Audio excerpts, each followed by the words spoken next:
So one day, me and my boy are playing FIFA, yeah? And then out of the blue, the nigga goes, Hey bro, how big is your dick? Pause. What the hell, bro? Guy, it's a simple question. You know your sister can ask me herself, yeah?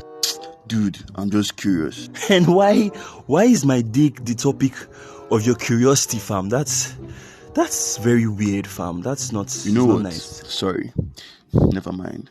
The truth was, I had never seen my guy look that vulnerable before, so I just knew something was up, And then turns out he and his girlfriend had a nasty fight, and she kept on attacking him using his dick size as ammunition. And they broke up afterwards, and the whole shit still had him feeling down and insecure. And frankly, it's not the first time any of us are hearing of this. Like, dicks and male identity are like, they're like 5 and 6, very, very together. And the idea that the size of your junk validates you as a man starts as early as childhood. And I mean, we hear it everywhere, from TV to marketing ads, even in schools. Like, the bigger the junk, the more powerful and aggressive, and in essence, manlier a man is, making it seem like aggression and power are the only acceptable expressions of masculinity.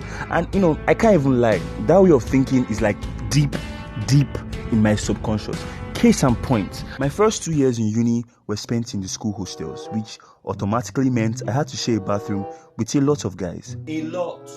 Some days I'd go to take a bath and I'd leave the bathroom with the confidence of God, because all them niggas in there is my sons, if you know what I'm talking about. And other times it was the complete opposite. Like this one time, this guy walked into the bathroom naked. And you know that scene where there's this guy walking a pit bull down the street and everybody's just jumping out the fucking way, giving both of them space to pass? It was the same thing, just in place of a pit bull. This nigga had an even more dangerous 7-inch weapon of mass destruction.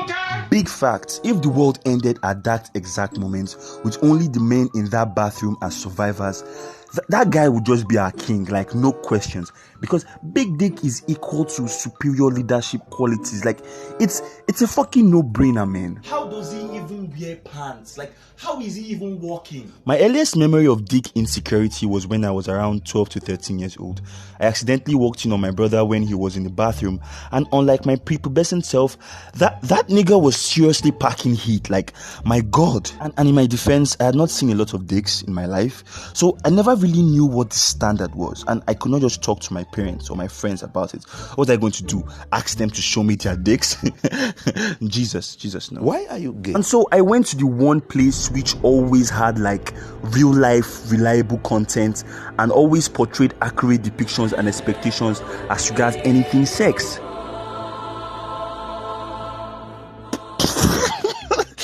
Come on, guys. We all know everything in Pornhub is real. Like, we all know the average dick size for men is like 6 inches minimum. And like, if you order pizza 9 out of 10 times, you can pay like with a blowjob or something. That's facts. But like, guys, jokes apart, I hope we all know that everything in porn is like ridiculously exaggerated.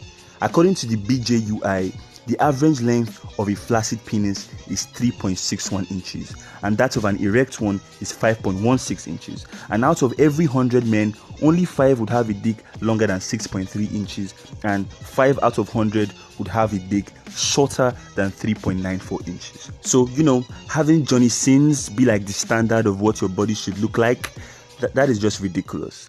Also, having an 8-inch monster in your pants doesn't automatically make you better equipped to please a woman, for Christ's sake. Steph Curry doesn't have the power or athleticism of, say, a LeBron James, but he makes up for it with better shooting and ball handling abilities, which also make him an elite basketballer. Most small to medium-sized men have learned how to be better lovers by placing more emphasis on actual lovemaking and connection, as opposed to just going, "Hello, I have a large penis," and then proceeding to hit the Cristiano Ronaldo pose, for the culture. See, look at my penis. And finally, The most painful thing about my friend's story is that his babe is a feminist. And it's so disappointing because feminists should know better than to ridicule anyone over something they can't control. I mean, isn't that the very definition of body shaming? Society has been making conscious efforts to body shame women less, which is 100% the right thing to do. But why don't we keep that same energy for men? Shut up, Ramsey, shut up! Men don't deserve sympathy. They are vile and disgusting pigs. And okay, please don't get me wrong. Please, I get that most times women will make these statements as a kind of defense to they themselves being harassed in the first place. You know, it happens. But what I'm trying to say is, like, do two wrongs really make it right? Like, there's not going to be any difference between you and a pig if someone sees both of you wrestling in the same mud. Do you get my point? People can have their entire lives dictated by perceptions of their bodies, and men aren't different, especially men who feel they are small where it matters and have to constantly battle low self-esteem and less manliness, implying and further enforcing the toxic belief that sexually pleasing a woman is the most important quality in being a man. That's fucking bullshit.